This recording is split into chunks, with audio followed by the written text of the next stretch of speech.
On the day she went into labor, he went on a trip with his mistress, but a call from the doctor would change his life forever. But before I continue, if you haven't subscribed to our channel yet, please hit the subscribe button and leave a comment, letting us know which city you're watching from in the US. This helps us see how far our story can spread. At 3:15 a.m., Emily Carter was jolted awake by a sharp pain that shot through her abdomen like a bolt of lightning. 8.5 months of pregnancy had been an emotional roller coaster, but this sensation was different, more intense, more real. She sat up slowly in bed, her hand reaching for the side where Rob should have been. The cold sheets confirmed what she already knew. Her husband hadn't come home again. "Rob," she whispered into the empty bedroom as another contraction forced her to double over. The two-bedroom apartment in the East Village felt quieter than ever. The neighbors were asleep, the traffic on Avenue A had ceased, and only the distant hum of the refrigerator broke the silence. Emily rose with difficulty, steadying herself on the headboard, and walked to the window. The streetlights illuminated a deserted New York City, and she felt exactly the same. Deserted. She dialed Rob's number for the 5th time in the last 2 hours. It went straight to voicemail. Her normally serene face contorted with frustration. Emily's brown hair was pulled back in a messy ponytail, her green eyes were swollen with fatigue, and her habit of biting her lower lip when nervous had intensified over the past few months. "Please, Rob, pick up," she murmured, dialing again. Nothing. She made her way to the kitchen and poured herself a chamomile tea, but before she could take a sip, another contraction bent her in two. This one was different, longer, deeper. The tea spilled across the white Formica countertop, and Emily knew with the primitive certainty only mothers possess that the time had come. With trembling hands, she searched a kitchen drawer for the list she had prepared weeks ago. Mount Sinai Hospital. Phone 212-241-6500. She had rehearsed this moment 1,000 times in her mind, but never imagined she would be alone. She dialed her sister Amanda's number, who lived up in White Plains. "Emily? What's wrong, sis?" Amanda's sleepy voice sounded worried. I think it's time, and Rob isn't here." "What do you mean he's not there? He's your husband." "I'm on my way right now." "No, there's no time. The contractions are too close together. I'm calling a cab." Emily hung up before Amanda could protest. She knew it would take her sister at least 40 minutes to get there from White Plains, and the contractions were now coming every 5 minutes. While waiting for the cab, her eyes scanned the apartment. The walls were decorated with photos from their wedding 4 years ago. Rob smiling on the beach in Charleston, where they spent their honeymoon. Emily in her simple tulle wedding dress, hugging him in front of St. Patrick's Cathedral. In every photo, Rob looked like the perfect husband, handsome, attentive, loving. The irony was bitter. The buzz of the intercom snapped her back to reality. She grabbed the suitcase she had packed by the door, pajamas, underwear, toiletries, and the little yellow blanket she had knitted for the baby, and walked out of the apartment. As she closed the door, she had the strange feeling that she was also closing a chapter of her life. The cab driver, an older man with a soft Southern accent, eyed her worriedly in the rearview mirror. "You okay, ma'am? Is anyone else coming?" "No, just me." The ride to the hospital was a blur of red lights, empty streets, and increasingly intense contractions.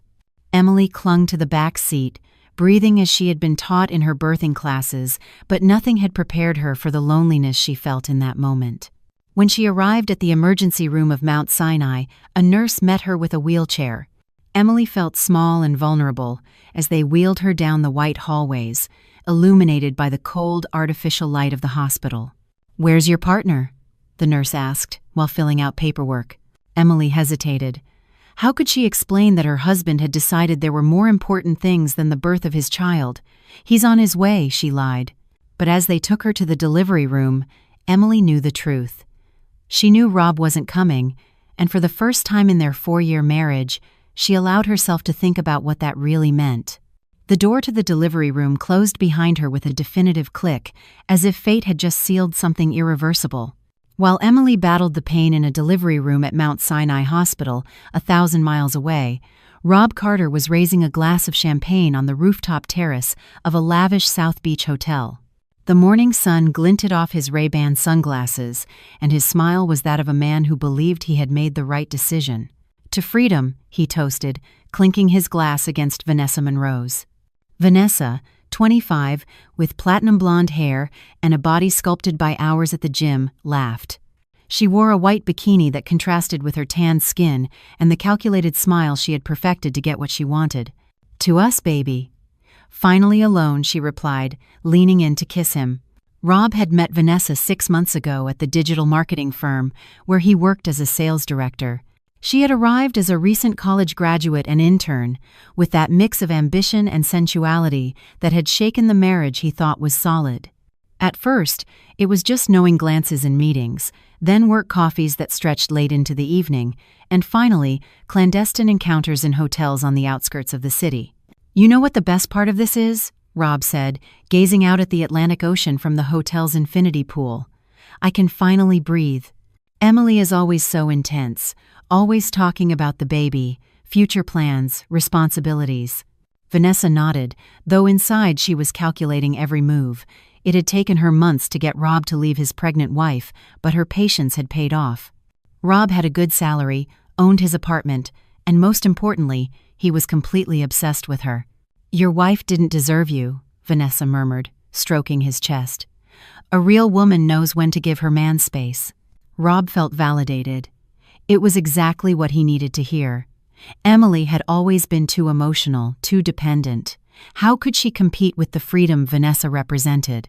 His cell phone, which he'd left on the side table, vibrated insistently. Emily's name appeared on the screen. 6 missed calls. Rob glanced at it with annoyance and silenced it. "Aren't you going to answer?" Vanessa asked, though her tone made it clear she expected a negative response. "What for?" "It's probably just more tears and guilt trips. I already made it clear I needed time to think." What Rob had made clear had been a terrible fight 3 days earlier, when Emily had asked him to cancel his trip to Miami because she could go into labor at any moment. He had yelled that he felt suffocated and needed space. Emily had cried, pleaded, but he had already made his decision. Vanessa smiled. She knew Rob was even lying to himself. She had overheard his phone conversations when he thought she wasn't paying attention.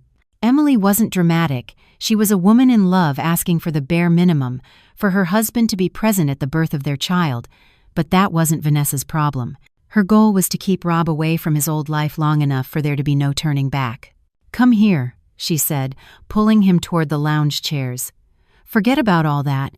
It's just you and me now." Rob let himself be led, feeling the champagne and the Miami sun erase any trace of guilt. For the first time in months, he felt completely free. Meanwhile, in New York, Emily had been moved to a room after hours of labor. Dr. Miller, a man in his 50s with premature gray hair and a serious expression, reviewed her chart with concern.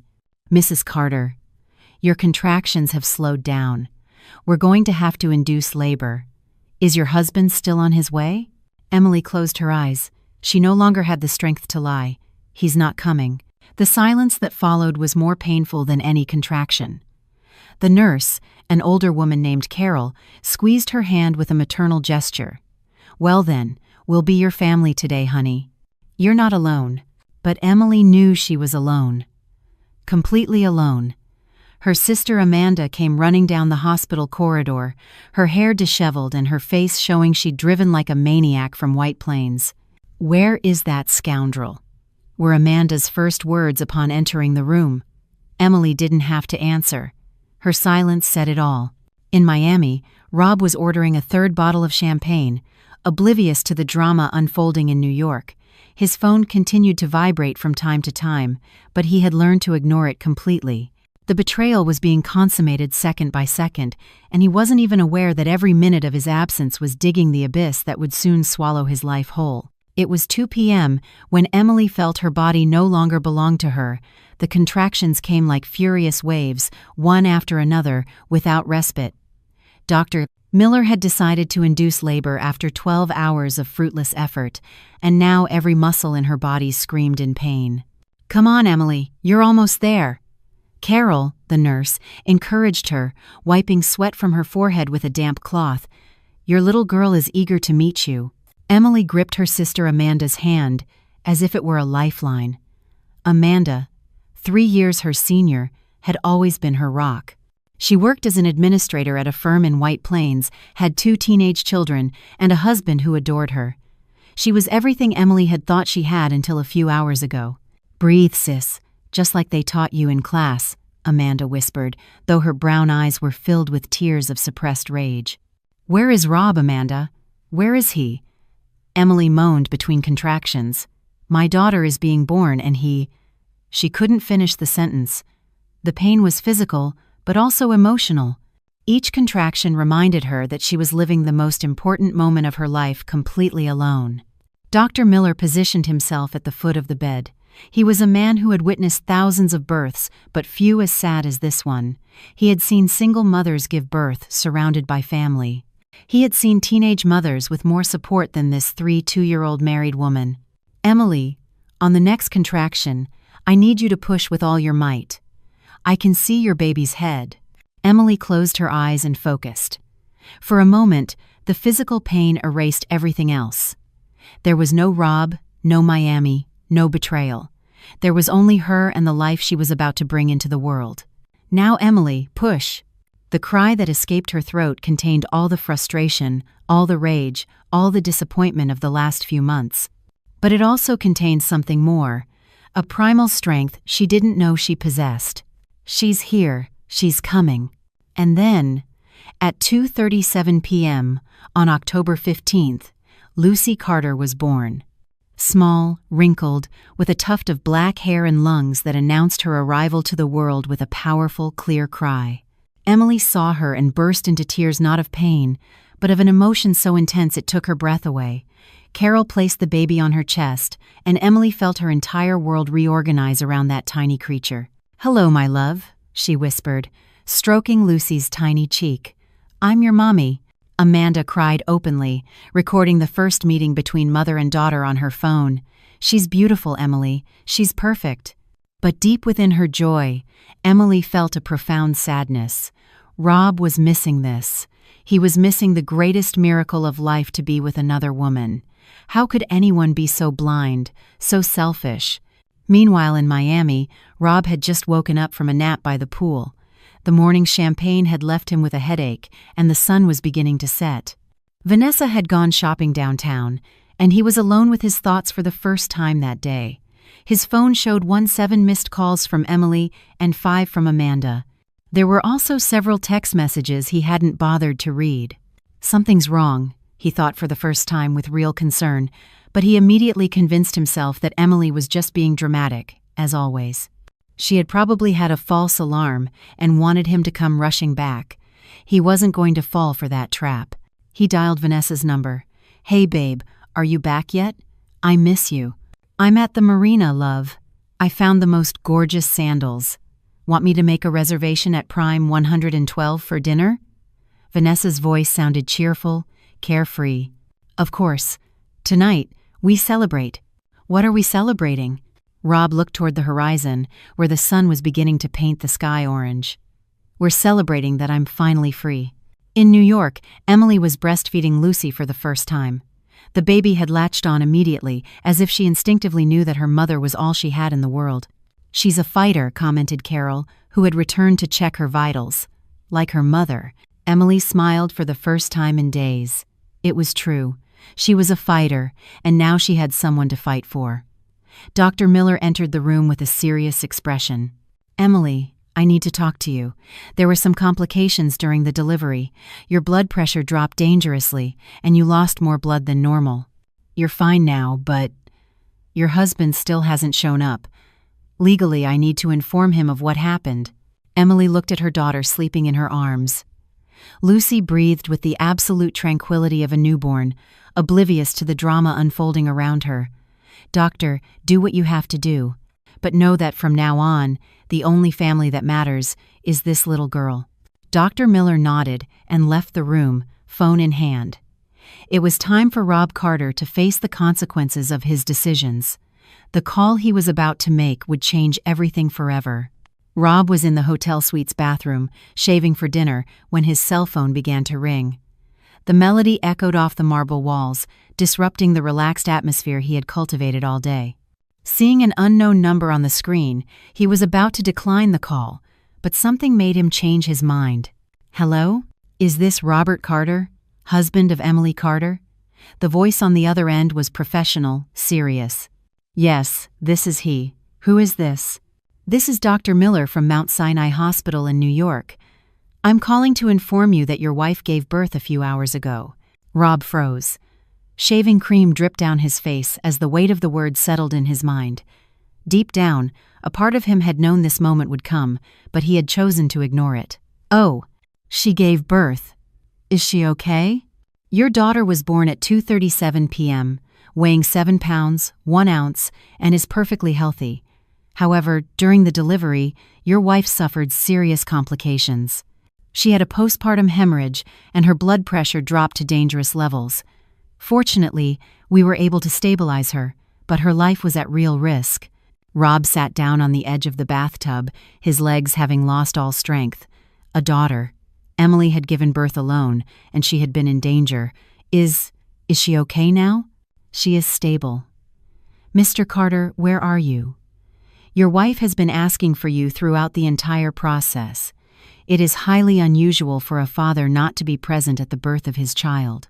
The implicit judgment in the doctor's voice was palpable. Rob felt the world crumbling around him. "I'm on a business trip." "I see. Well, you will need to come sign some documents and, of course, meet your daughter. I must also inform you that some local media outlets have picked up on the situation. Apparently, a family member spoke to the press about the abandonment." "What media? What abandonment?" The doctor paused meaningfully. "Mr. Carter, your wife gave birth completely alone. She was only accompanied by her sister, who arrived after labor had already begun. Journalists have described the situation as abandonment at her most vulnerable moment. I think you should prepare for that when you return." Rob hung up the phone with trembling hands. He looked at himself in the bathroom mirror. His face was pale, streaked with half-wiped shaving cream. For the first time in months, he saw himself clearly, and he didn't like what he saw. Vanessa walked into the suite with shopping bags, humming a song. "Babe, you should see the gorgeous things I found." She stopped when she saw him. "What's wrong? You're as white as a sheet." Emily had the baby." Vanessa dropped the bags on the floor. Her expression changed instantly, but she quickly composed herself. "Well, that was expected, wasn't it? She was already 8.5 months along. She had complications. She was in danger. And the media is talking about abandonment." Vanessa approached him and put her hands on his shoulders. "Rob, listen to me. You didn't abandon anyone. You simply made an adult decision to step away from a toxic situation. Emily has always been overly dramatic. She probably exaggerated the complications to make you feel guilty. Vanessa, it's my daughter. My daughter was born, and I wasn't there. So what? Thousands of fathers aren't present at the birth. It's not the end of the world. Besides, you're with me now. Isn't that what you wanted?" Rob looked at her as if seeing her for the first time. The coldness in her eyes, the calculated way she minimized everything that had happened. How had he not noticed it before? I think I have to go back." "Go back?" Vanessa's voice became shrill. "Are you crazy? Are you going to let that woman manipulate you again? Rob, think straight. If you go back now, you'll never be free of her." "It's my daughter, Vanessa. A daughter you didn't even want. Don't you remember? You told me 1,000 times the pregnancy was a mistake, that Emily pressured you into it." Rob felt as if he'd been slapped. It was true. He had said those things, but now, with reality hitting him squarely in the face, he realized how terrible they sounded. His phone rang again. This time, it was Amanda. "Rob, it's Amanda. I assume the doctor has already called you." "Amanda, don't say anything. I'm only going to say this once. My sister almost died today, do you understand? She almost died, and you were off partying with your girlfriend. How did you know? Please, Rob, all of New York knows where you are and who you're with. Your little friend's social media is quite explicit. Photos at the airport, toasts by the pool. All while your wife was bleeding out in a hospital. Rob felt nauseous. He hadn't realized Vanessa had been posting photos of their getaway. Amanda, I'm coming back right now. It's too late for that. But if you do come, you'd better be prepared, because the whole family knows what you've done, and I assure you, it won't be easy. The call ended. Rob stood in silence, feeling his perfect world disintegrate. Vanessa was looking at him with a mix of fury and panic. If you leave now, Rob, don't expect me to be here when you get back. Rob looked at her. For the first time in months, he saw Vanessa for who she was. A young, beautiful, but utterly selfish woman who had calculated every move to destroy his marriage, and she had succeeded. Without another word, he began to pack his suitcase. The man who had arrived in Miami no longer existed. In his place was only a father who had just realized he had lost the most important thing in his life for something that was never worth it. Rob arrived at LaGuardia Airport at 6 a.m. on October 16th, 12 hours after his daughter's birth. The flight from Miami had been a 3-hour torture, during which he couldn't close his eyes for a single minute. Every time he tried, he saw Emily's face in labor, alone, while he was toasting with champagne. The taxi that took him from the airport to Mount Sinai Hospital moved through the still sleepy streets of New York. Rob stared out the window at the streetlights, flickering off with the first light of dawn, and felt like a stranger in his own city. Everything looked the same, but he knew nothing would ever be the same again. He had tried calling Emily during the trip, but her phone was off. He had also tried Amanda, but she had hung up as soon as she heard his voice. The silence was deafening. Upon arriving at the hospital, Rob headed to the maternity ward with hesitant steps. It was the first time in years he had felt genuinely nervous. At the nurse's station, an older woman with glasses looked at him coldly when he asked for Emily Carter. "Are you the father?" The question sounded more like an accusation. "Yes, I'm Robert Carter." The nurse looked him up and down, evaluating his wrinkled jeans, unironed shirt, and 2-day-old stubble. He didn't look like a man who had just returned from a business trip, as the file stated. Room 312. "But I think you should know, your wife isn't accepting visitors." Rob felt his stomach clench. He walked down the white corridor, his footsteps echoing on the linoleum, until he reached the door of room 312. Through the glass, he could see Emily sitting up in bed with a small bundle in her arms. She was breastfeeding. It was the first time he had seen his daughter. He knocked gently on the door. Emily looked up, and upon seeing him, her expression hardened. For a few seconds that felt like an eternity. Their eyes met. Then Emily looked away. "You can come in," she said in a neutral voice. Rob entered the room as if stepping onto a minefield. Emily was wearing a pale blue hospital gown. Her hair was pulled back in a messy ponytail, and deep dark circles marked her face. But there was something different about her, a hardness Rob had never seen before. "Hi, Emily." "Hello, Rob." Her voice was sharp, devoid of warmth. "How was Miami?" The question was like a knife wound. Rob slowly approached the bed, looking at the tiny creature Emily held in her arms. "Emily, I'm so sorry. I didn't know that." "That what?" "That I would go into labor?" "Rob, I was 9 months pregnant. At what point did you think it wasn't going to happen?" Rob had no answer for that. He sat in the chair beside the bed, maintaining a safe distance. "How is she?" he asked, looking at the baby. "Her name is Lucy. She weighs 7 pounds, 1 ounce. She's perfect, no complications." Emily paused deliberately. "Unlike her mother, the doctor told me you had problems. Postpartum hemorrhage. Dangerously low blood pressure. I almost needed a transfusion." Emily looked him directly in the eye. "Amanda had to sign the emergency consent forms because my husband was too busy screwing his intern in Miami." Rob flinched at the rawness of her words. Emily had never spoken like that. "Emily, she's not my intern." "Is that your defense? That she's not your intern?" Emily let out a bitter laugh. "Rob, I saw the pictures. Everyone saw them. Vanessa posted them on Instagram with the location tagged. Photos of you two toasting while I was bleeding out." Rob felt reality hit him again. He hadn't thought about social media. He hadn't considered that Vanessa could be so reckless or so cruel. "Emily, it was a terrible mistake. I was confused. I felt overwhelmed." "Overwhelmed?" Emily's voice rose, waking Lucy, who began to make little noises. Overwhelmed by having a pregnant wife who needed you? Overwhelmed by the responsibility of being a father? Emily gently rocked Lucy to calm her, and Rob realized how naturally motherhood came to her. It was as if she had been born for it. "I want to meet her," Rob whispered. Emily looked at him for a long moment. Then, with very deliberate movements, she sat up and held Lucy out to him. "This is your daughter, Rob. The little girl you weren't here for. The little girl who almost lost her mother because her father decided it was more important to have fun in Miami." Rob took Lucy in his arms for the first time. She was so small, so fragile. Her eyes were closed, her nose was tiny, and her hands were so small they could barely grasp his finger.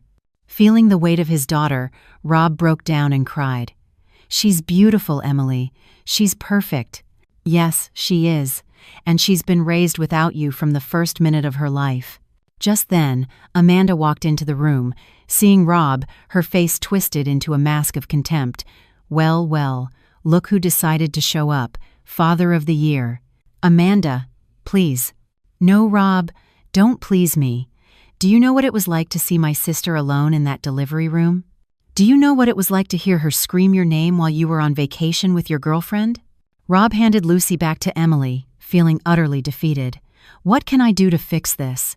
Emily and Amanda exchanged a look. Then Emily spoke with a voice Rob had never heard before. Cold, decisive, final. "Nothing, Rob. You can't do anything, because this can't be fixed. It was broken forever the moment you chose to leave. Emily, we're a family." "No," the interruption was categorical. "Lucy and I are a family. You are just the man who got me pregnant and then abandoned me when I needed you most." Rob stood up from the chair, desperate. "You can't be serious. She's my daughter, too." "Yes, she's your daughter. And you will have visitation rights when we leave the hospital and file for separation. But we will never be what we were again." Emily settled Lucy on her chest and closed her eyes, as if Rob were no longer there. "I think you should leave," Amanda said. "My sister needs to rest." Rob walked to the door like a zombie. At the threshold, he turned to look one last time at Emily and his daughter. Emily didn't look up. "Emily, please." "Goodbye, Rob." The door closed behind him with a definitive sound, like a coffin being sealed forever. Rob returned to his East Village apartment, a defeated man. As he opened the door, the silence hit him like a slap.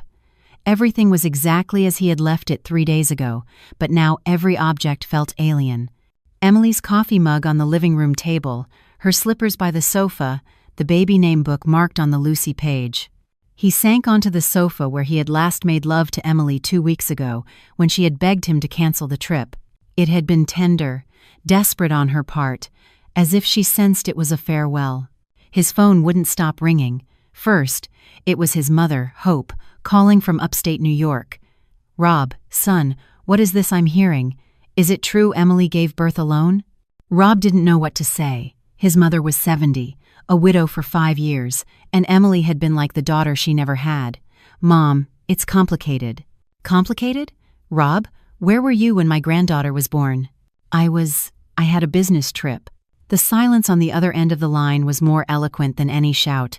"Rob, don't take me for a fool. Your sister Sarah has already told me everything. The pictures. That woman. How could you do this to Emily?" Rob closed his eyes. Sarah, his older sister, worked in real estate and was very active on social media. Of course, she had seen Vanessa's posts. "Mom, I don't want to talk about this now." "Well, I do. Emily is a saint, Rob. A saint. And you're a scoundrel. Don't you dare come visit until you've fixed this mess." His mother hung up. It was the first time in his life she had ever hung up on him. An hour later, the doorbell rang. It was Jack, his best friend since high school, with whom he had shared an apartment for years before getting married. "Rob, what have you done?" Jack walked in without waiting for an invitation. He was an engineer, the same age as Rob, and had always been the more sensible of the two. "I see you know too." "No? Rob, it's all over the neighborhood group chat. The Miami pictures, Emily in the hospital. What were you thinking?" Rob poured himself a whiskey. Even though it was 10 a.m., I wasn't thinking. That's the problem. And that girl, Vanessa, is she still in Miami? I don't know. She hasn't called. I told her I was leaving, and she didn't say anything. Jack sat across from him with a serious expression. Rob, you need to know something. Last night, I was at the local with the guys. When I got there, they all went quiet. When I asked what was up, Mark showed me the Instagram photos. Everyone knows what you did, man, and nobody gets it. Rob felt his stomach turn. The local was the bar where he'd had his bachelor party, where he'd watched Yankees games with his friends for 15 years. What did they say? That you're a son of a bitch. Sorry to be blunt, but that's what they said. Mark has a 2-year-old daughter and says he can't understand how a man could abandon his wife during childbirth. Rob finished his whiskey in one gulp. So what am I supposed to do now? Fight for your family, go to Emily, beg for her forgiveness on your knees, do whatever it takes. I already went to the hospital. She told me it was over. Then insist. Rob, Emily loves you. She has always loved you. You screwed up, but maybe there's a solution. At that moment, Rob's phone rang. It was a number he didn't recognize. Robert Carter. Yes, who is this? This is Jessica Chen from the New York Post. We'd like to ask you a few questions about the abandonment of your wife during childbirth. Rob hung up immediately, but the phone rang again. This time it was another journalist from a local digital outlet, then another from a radio station. Within an hour, Rob had received 14 calls from different media outlets. Jack, this is getting ugly. Rob, you have to understand something. In America, abandoning your pregnant wife is social suicide. You're the perfect villain for the media. In the afternoon, Rob received a call from his boss, Frank Russo, the CEO of the marketing firm where he worked. Rob, I need to see you in my office first thing tomorrow morning. Frank, is something wrong? Rob, 3 clients have called asking if it's true that one of our sales directors abandoned his wife in labor to go on vacation with his mistress. What do you want me to tell them? Rob felt a knot form in his stomach. It's not exactly like that. Rob, tomorrow. But I'll tell you now, this doesn't look good for the company's image. That night, Rob ate dinner alone in the apartment for the first time in 4 years. Emily had always cooked for them both. She had filled this space with her laughter, her conversations, her warm presence. Now there was only silence and the echo of his own footsteps. At 11 p.m., the doorbell rang. Rob thought it might be Jack, but when he opened the door, he found Vanessa. She had a small suitcase and her eyes were red from crying. Rob, please let me in. I have nowhere to go. What happened? My roommate kicked me out. She saw the news and said she doesn't want any drama in her apartment. And my parents told me not to come back to Atlanta until this blows over. Rob looked at her without moving from the doorway. Vanessa, who just 3 days ago had seemed like the most desirable woman in the world, now looked like a stranger who had helped destroy his life. Vanessa, you can't stay here. Why not? Isn't this what you wanted? To be with me? Rob looked into her eyes. He saw no love, no remorse, no understanding of what had happened. He only saw the panic of a woman realizing she had bet on the losing horse. What I wanted was a fantasy. And that fantasy just cost me my wife and my daughter. Rob, please. No, Vanessa. This is over. Everything is over. Rob closed the door, leaving Vanessa on the landing. For the first time in months, he had made the right decision, but it was far too late. Emily was discharged from the hospital 3 days after giving birth. As the nurse, Carol, helped her dress Lucy to go home, she realized it was the first time in years she had made a major decision without consulting Rob. She had chosen the little pink outfit her mother had given her. She had signed all the papers herself. And she had decided to go straight to Amanda's house in White Plains instead of returning to the East Village apartment. "Are you sure you don't want me to call your husband?" Carol asked as she placed Lucy in the car seat. "It's not necessary. He's not my husband anymore," Emily replied with a calmness that surprised even herself. The drive to White Plains was liberating. Emily sat in the back with Lucy, watching New York City fade in the window. Each mile separated her, not just from the city, but from the woman she used to be, dependent, insecure, always waiting for Rob's approval. Amanda's house was a townhouse in a quiet subdivision with a small front garden where red geraniums grew. When they arrived, Amanda's children, one 6-year-old Adrian and one 4-year-old Chloe, were waiting at the door with pink balloons and a homemade banner that read, "Welcome, Lucy." "Aunt Emily, can we hold her?" Chloe asked with that mix of shyness and excitement typical of teenagers. Emily smiled. It was the first genuine smile she had managed in days. "Of course, but let's go sit on the sofa inside."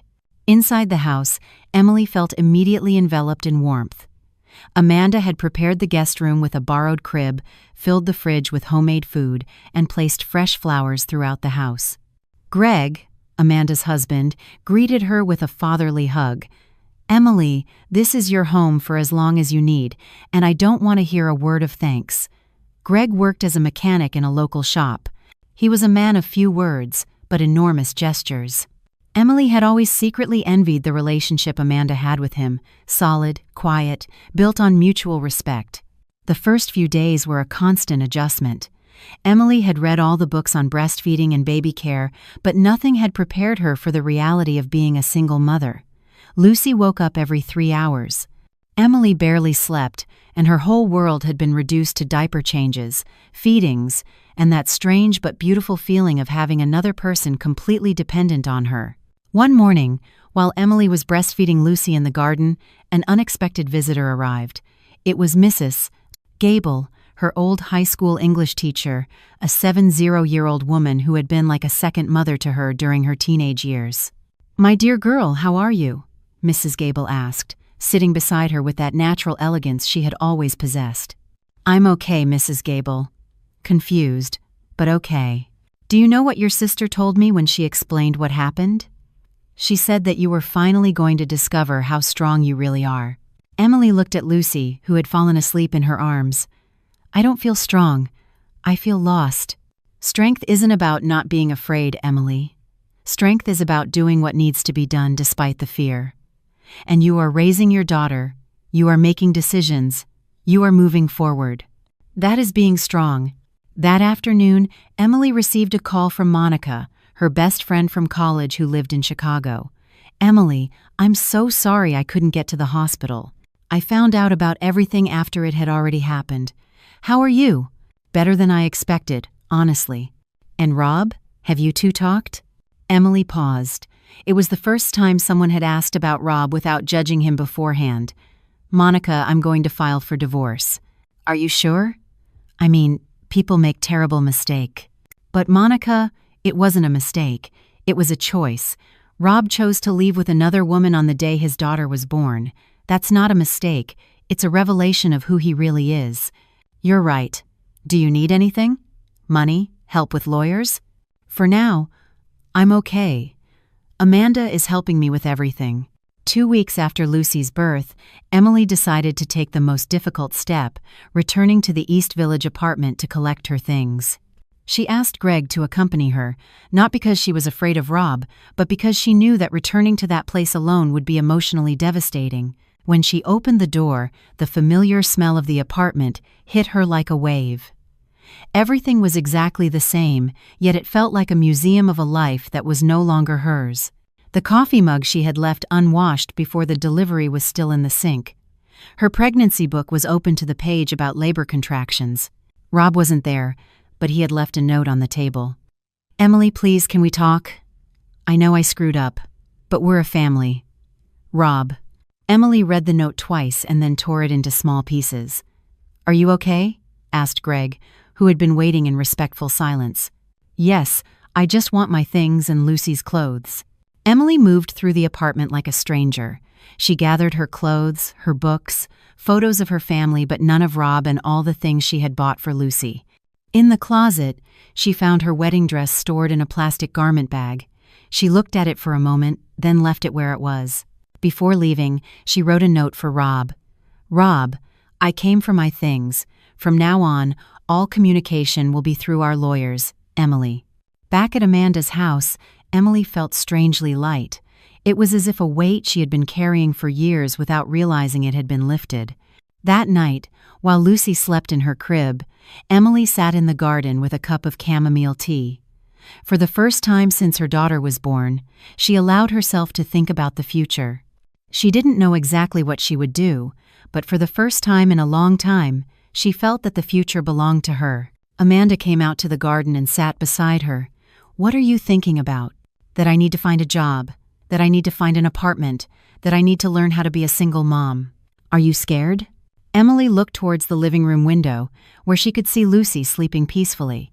"Yes, but I'm also excited. For the first time in years, I'm excited to see what tomorrow brings." And for the first time in a long time, Emily fell asleep without crying. Rob read Emily's note sitting on the sofa of the apartment that now seemed like a mausoleum. "All communication will be through our lawyers," the words echoed in his head. Emily had been in the apartment, had touched his things, had breathed the same air, and had felt no need to see him, not even for a moment. The next day, Rob went to the office, hoping that work would help distract him. But as soon as he entered the glass building where he had worked for 5 years, he noticed something had changed. Conversations stopped when he walked by, gazes were averted, and good mornings sounded forced. Frank Russo was waiting for him in his office, sitting behind his solid oak desk with a grim expression. "Rob, sit down. We need to talk." Rob settled into the leather chair, trying to maintain the professional composure he had always had in that office. "Frank, I know my personal situation hasn't been ideal, but—" "Rob, cut the crap."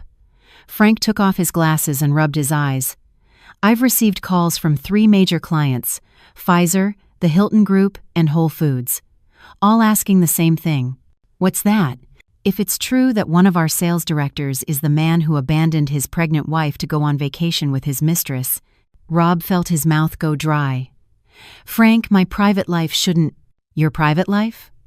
"Rob, you work with brands that sell products to families. Do you think a baby products company is going to want to work with someone who abandons his newborn child?" The silence stretched between them. Frank drummed his fingers on the desk. "Rob, you're a good salesman. You've brought great results to this company. But this is something there's no coming back from. Are you firing me? I'm giving you the opportunity to submit your voluntary resignation with a full severance package and good references, but you have to leave." Rob walked out of the office feeling as though another piece of his identity had been ripped away. His job had been his refuge for years, the place where he felt competent and respected. Now, even that was gone. Back at home, he decided to call his mother to tell her about the job. Hope answered on the 4th ring. "Rob, what do you want?" "Mom, I got fired. And you're calling me for sympathy? Rob, you have a 3-week-old daughter you don't know and a wife who needed you at the most important time, and you weren't there. And you're talking to me about your job?" "Mom, I'm losing everything." "No, son. You already lost everything the day you decided to go to Miami. Now, you're just starting to realize it." His mother hung up. Rob poured another whiskey, though it was only 3 p.m. That night, while eating a frozen pizza in front of the television, he received a text message from an unknown number. It was a photo. Emily, radiant, breastfeeding Lucy in a garden Rob didn't recognize. Below it, a message. "Your daughter is growing up without you. Don't you feel any shame?" Rob blocked the number immediately, but the image was seared into his mind. Emily looked different, more serene, stronger, and Lucy had grown so much in just 3 weeks. The next day, Rob decided to take a walk through the East Village to clear his head. It was Saturday, and the streets were full of families strolling, children playing in the parks, couples having coffee at sidewalk cafes. For the first time, Rob realized how alone he was. At the local market where he and Emily had shopped for years, he ran into Debbie, the produce lady who always gave them unsolicited advice. "Rob, how are you?" Debbie's smile quickly faded. "Well, I guess you know everyone at the market is talking about your situation." "Debbie, I don't want to." Emily was a sweetheart, Rob. A real sweetheart. She'd come in here pregnant with that huge belly, always asking what was good for the baby. And you, well, everyone makes their own choices. Rob bought some oranges and left quickly, but the damage was done. Even the neighborhood grocer was judging him. A week later, Rob received a call from a lawyer. "Mr. Carter, this is Michael Cohen, attorney for your wife, Emily Carter." I'm calling to inform you that we have initiated proceedings for a legal separation. Separation, not divorce? Separation for now. This will include a visitation schedule for the minor, child support payments, and division of assets. Do you have legal representation? Rob felt the world definitively crashing down on him. No, I don't have a lawyer. I recommend you find one. You will receive the documents via certified mail in the coming days. That night, Rob got drunk for the first time in years. He cried for Emily, for Lucy, for the man he had been, and for the man he had become. He woke up on the sofa at 5 a.m. with a throbbing headache and a terrible clarity of mind. He picked up his phone and wrote a long message to Emily, apologizing, begging for a chance, promising to change. He wrote and deleted it 5 times. In the end, he wrote something simple. Emily, please, just let me see Lucy. The reply came 3 hours later. Rob, my lawyer will contact you to establish a supervised visitation schedule. Supervised visits. As if he were a danger to his own daughter, Rob looked at himself in the bathroom mirror. The man looking back had a neglected beard, swollen eyes, and the expression of someone who had lost everything that mattered. He was unrecognizable. For the first time since returning from Miami, Rob fully understood the scale of what he had lost. And for the first time, he understood that perhaps there was no going back. The price of his decisions was being collected, with interest, every single day. 2 years later, it was October. Emily was pushing the swing where Lucy, now 2.5, was laughing with the pure joy that only small children possess. It was a Saturday morning in a park near their home in White Plains, and the autumn sun created a perfect atmosphere. Lucy had grown into a bright little girl with her mother's brown hair and a curious personality that led her to explore every corner of her world. "Higher, Mommy, higher," Lucy shouted, her speech a charming mix of clear words and toddler babble. Emily smiled, savoring these moments she had learned to treasure. She had found a better job at a law firm in the city, had her own small but cozy apartment near Amanda's, and had built a stable, peaceful life for the two of them. In the distance, she saw David approaching, the man she had started dating 6 months ago. He was a physical education teacher at the school where Lucy would start next year, divorced, with a 5-year-old daughter named Sophie. Their relationship had grown slowly, without pressure, built on long conversations and mutual respect. "Hey there, little explorer," David greeted Lucy, who ran toward him with open arms. David had understood from the very beginning that Emily and Lucy were an indivisible unit. He never tried to take the place of a father in Lucy's life. Instead, he had won her affection by simply being David, the man who made her mommy laugh and always had funny stories from school. "How was yesterday's visit?" David asked as Emily gathered Lucy's toys. Emily sighed softly. Rob's visits continued every other Friday, punctual and proper, but lacking the natural ease that should exist between a father and daughter. Same as always. Lucy accepts him, but there's no magic. Rob still seems like an actor playing a role. Across the city, Rob was finishing cleaning his new, smaller apartment in Queens. After 2 years of intermittent searching, he had finally landed a job as a salesman for an office supply company. It wasn't his dream job, but it paid the bills and allowed him to make his child support payments on time every month. His social life was still practically non-existent. He had tried to meet new people, even tried dating apps, but his story always loomed like a shadow. The women he met either knew nothing of his past and pulled away when they found out, or they knew beforehand and saw him as a rehabilitation project. His relationship with his family had improved slightly. His mother called occasionally, though the conversations remained cool. He had little contact with his sister. And his friends? Well, he no longer had any real friends. Rob had grown accustomed to the loneliness, but he hadn't made peace with it. That afternoon, he got an unexpected call. "Rob, it's Emily." He was startled. Emily never called him directly. "Emily? Is everything okay?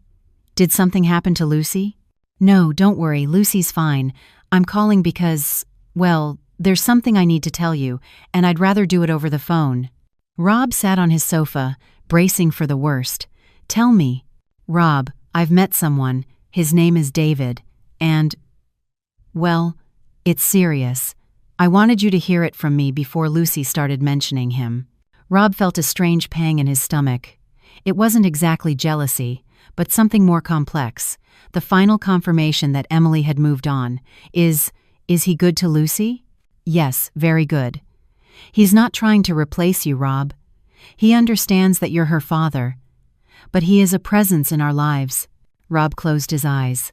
Emily, can I ask you something? Sure. Are you happy? The question escaped him without planning, and he waited for the answer as if his life depended on it. Yes, Rob. I'm happy. Genuinely happy. I'm glad for you. And to his surprise, Rob realized he meant it. Emily deserved to be happy. She always had. After hanging up, Rob sat on his sofa for a long time, processing the conversation. Emily had found what he had destroyed: a family, a partner who respected her, who understood her priorities, who hadn't forced her to choose between love and motherhood.